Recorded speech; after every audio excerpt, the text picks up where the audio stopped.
especially to Teddy's family and to those of you who are visiting for Teddy's baptism, and to anyone else who is here for the first time this morning, a very warm welcome.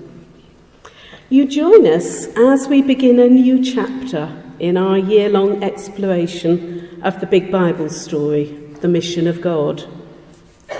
So far this year, we've heard that God creates, that he created a world of beauty, but which is broken, and of which we are called to be stewards.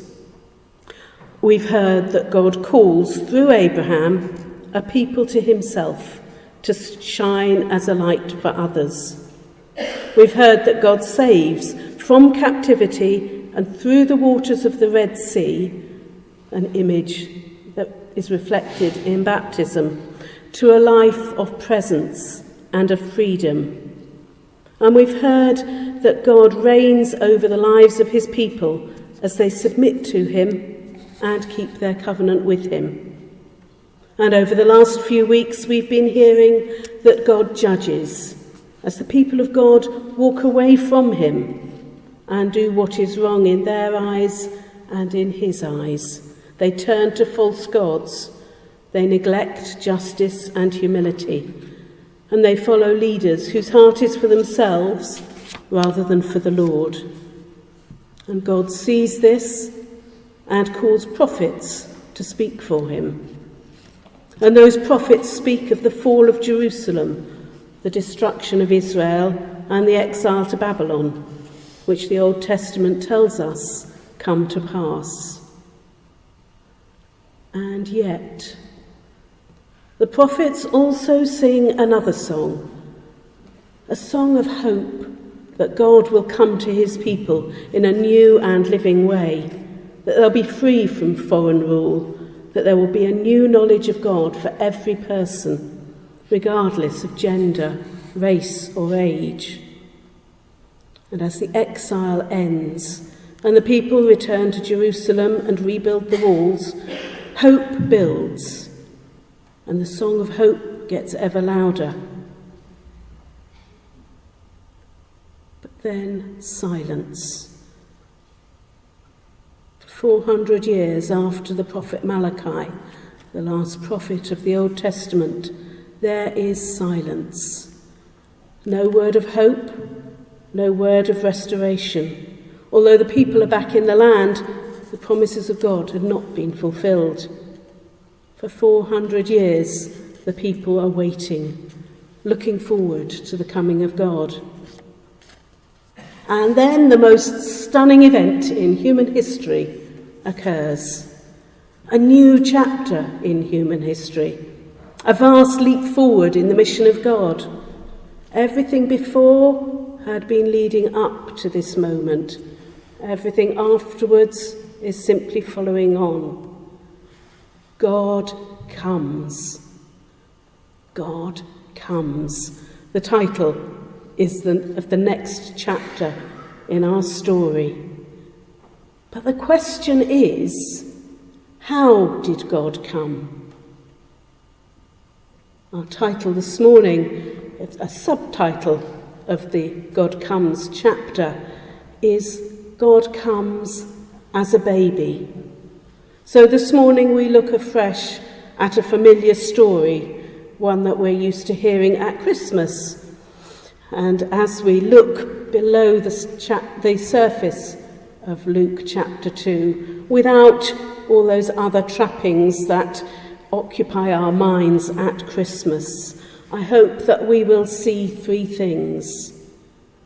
First of all, we'll see reality Christmas, the real Christmas. We'll see the message this brings about God, and we'll see the message it brings about ourselves. So first of all, let's look at that reality, hidden in a simple, brief statement in our reading. And she gave birth to her firstborn, a son. That brief, simple phrase does not go anywhere near expressing the depth of physical and emotional experience that childbirth brings, both for those of us who go through it and for those looking on. Yet this is how God came. And for Jesus, this meant that he was marginalised. He was born to an unmarried teenage couple on the move. Not a centre stage entrance, but an entrance stage left, on the edge of society, on the edge of respectability. And it was dangerous. Giving birth and being born in first century Palestine was risky. Even in 2014, perinatal mortality, that is stillbirth and death within a week of birth, was the 6th most common cause of death in Palestine. And the maternal death rate was 45 per 1,000 births, which compares with 9 per 1,000 in the UK. Now, I know that for many of us, as we've heard from Nick and Mandy, and for many of others of us, as parents and as grandparents, we know all too well the risks, the vulnerability of pregnancy and birth. So imagine this then, in a world before the medical intervention that we trust in today. Dangerous. It was also a dependent way of coming. I am sure that Nick and Mandy and others within the congregation will recall only too well the dependence that a new baby has. That baby can do nothing for themselves. He's totally dependent on his parents or those who are caring for him, for food, for warmth, for cleanliness, for safety. Now, of course, this was the norm for all other babies born in Bethlehem at that time, as it is for all babies born since then and before then. But when you lay onto this the fact that this new baby was God himself, things are taken to a whole new level. This is God the Son. And the Apostle Paul tells us in Colossians chapter 1 that the Son is the image of the invisible God.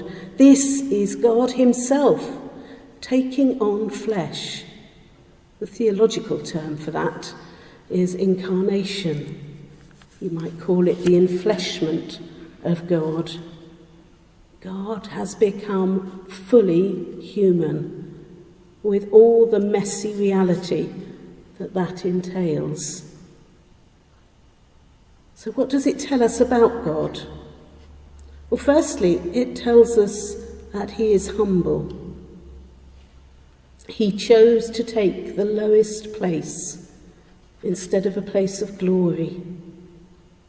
He chose a stable over a palace. The very fact of his taking on flesh at all shows his humility. The American writer Philip Yancey puts it this way: unimaginably, the maker of all things shrank down, so small as to become an ovum, a single fertilized egg, barely visible to the naked eye, an egg that would divide and redivide until a fetus took shape, enlarging cell by cell inside a nervous teenager. Or if you prefer the metaphysical poets, John Donne wrote of immensity cloistered in thy dear womb. And as Paul writes in Philippians 2, he made himself nothing. Humility on any scale, but certainly not on this scale, was not a characteristic of gods in the ancient world. This shows us that this is the true God, the only one who can do this, who can take on this place. That the true God, the maker of all things, should choose the lowest place, the most humble path, points us to the fact that this must represent the path for each one of us. Humility is rather ignored in our culture, undervalued in our world. So as we choose that path, it marks us out as followers of God. Secondly, this coming tells us that God is courageous. The path he chose, as we've already seen, was fraught with pitfalls and with danger. And it shows us that this mission of God in Jesus Christ was not primarily about teaching or healing. If the mission of God was primarily about teaching, about telling people about God, then surely Jesus could have come as an adult, fully formed. He could have spoken the words, then departed back off to heaven, sort of super prophet, you might call him. And if it was about healing, then he could have come again, done the healing, then popped off back home. But no, the fact that he came as man indicates that God's plan was to take on human form from the beginning, so that one day, stretched out on a cross, he could take human sin for himself and die a death as a ransom for many, in your place and mine. It was a courageous thing for God to come as a baby, but for the mission of God, it was essential. He had to come as a baby so that when he died as a man, it wasn't just the pointless extinguishing of a fruitful life, but rather the greatest leap forward in the mission of God, where the sins of humanity were taken on the God-made man. And surely the realization of the humility and the courage of God shows us that we need to expand, to enlarge our view of God. He is bigger, more than we can possibly think. And as that view of God enlarges, then surely our response is to be drawn to worship him. But what does this message about the God who came as a baby bring us about ourselves? It tells us that our lives are precious, that my life is precious, your life is precious, your life is precious, every life is precious. In coming as a baby, God dignified the human condition. He's given a deafening yes to every human being who has ever lived and will ever live. Everybody, each and every one of us, no matter what our stage, our position, our role in life. I'd like you to just turn to the person next to you and to say, your life is precious to God. And then, when you've done that, I want you to turn to yourself and to say to yourself, my life is precious to God. And I want you to know that and believe it. Have you done that?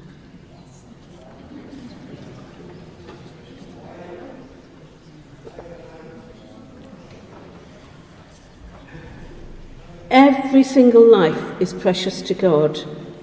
His coming as a baby adds dignity and value to human life.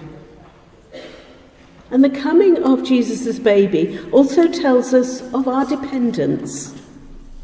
Baby Jesus was dependent on his parents. He was not a super baby who did not need feeding and cleaning and bathing and putting to sleep. He had all the normal, natural needs of a baby. He was dependent. We tend to fight dependency. It's our goal to be independent, to be in control, to not be a bother, to not be a burden. But God dignified being a burden. Being a burden, being dependent, is part of God's story. It's part of how he made us. Maybe as church, maybe as individuals, we need to embrace being a burden. Perhaps we should not say, I don't want to be a burden, I don't want to be a bother. But we should say instead, I'd love to ask you to pray for me. I'd love to ask you to support me. We can model a different way to the world's way that doesn't have to be in control, that can ask for help as we discover what it really means to be human, as we discover the humanity that God took. God comes. God comes as a baby. I'll end with another quote from Philip Yancey.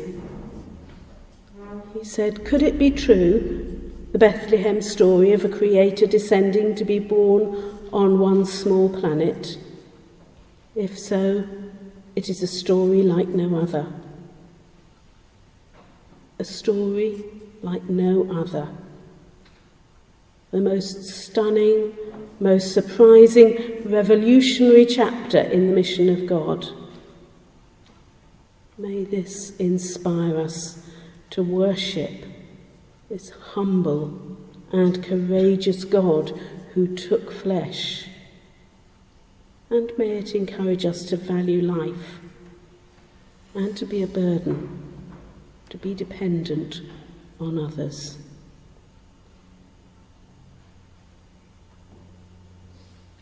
Our next song speaks of the helpless babe who came from heaven, entered our world, your glory veiled, not to be served but to serve, and give your life that we might live.